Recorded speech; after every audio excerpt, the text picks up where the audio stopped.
Good afternoon, classmates. Here we are for our week 2 discussion.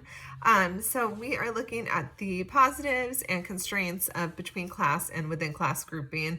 So I think the positives of the between class grouping example that they give us, that Miss Diaz recommended, was that being able to separate the students into high, average, and low learning groups and having them work with one teacher and their peers of their same level throughout the school day. I think an advantage of that is that they're really able to maximize their time that they have. So, for example, the higher level learners, they could potentially, move faster through curriculum if they're all on the same level of understanding, and beyond even moving more quickly through the curriculum, which, isn't the most important thing, it would give them an opportunity maybe to dive deeper into the curriculum. So if they're learning about a particular subject and they're able to master that content rather than even just moving forward into the next segment, they could dive deeper into whatever it is that the foundation is that they're learning there.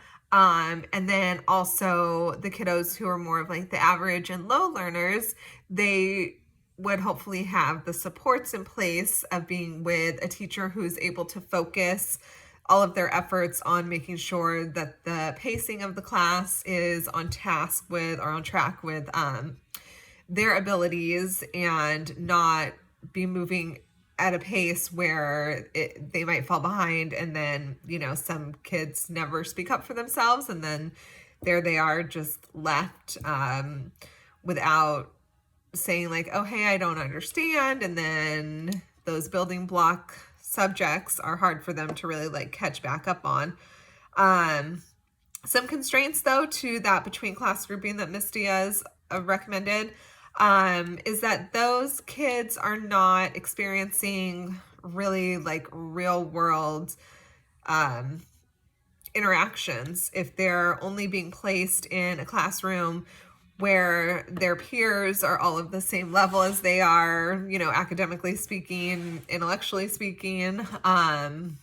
They're not being exposed to how things are going to be in the real world. Even if they do graduate from a great college and get a great career, chances are they will be amongst peers who maybe are either higher than or lower than them, either intellectually or work ethic wise.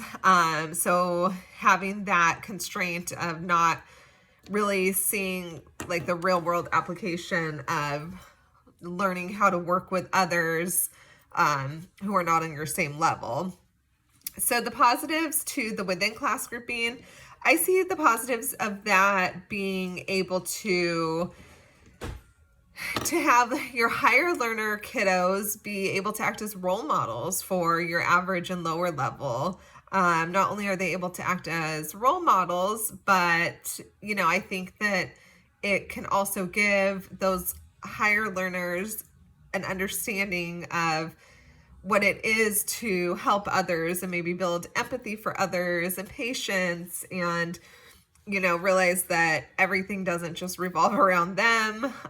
So in that degree, I think that, allowing kids to, what does Mr. Yang say here, to be exposed to a wide range of individual abilities, characteristic talents, and so on, it's allowing those children at a young age to understand that diversity is amazing and everybody has different strengths. And just because Johnny might be great at math doesn't mean that Jimmy doesn't have his own strengths of being great at building. Everybody is different. And so, there's a positive to that one.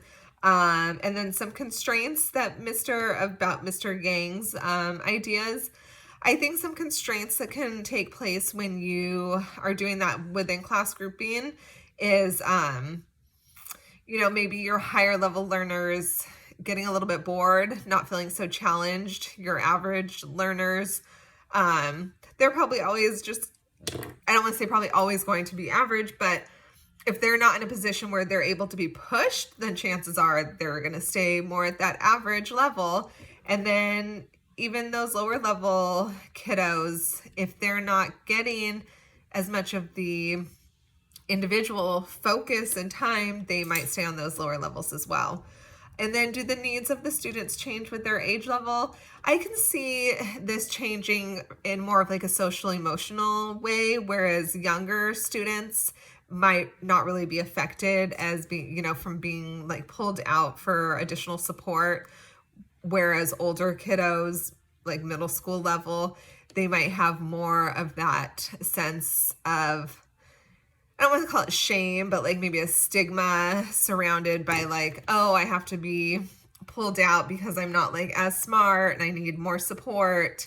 So I think that's where the needs of the students could change as they get older, is just feeling a little bit more self-conscious about needing extra support.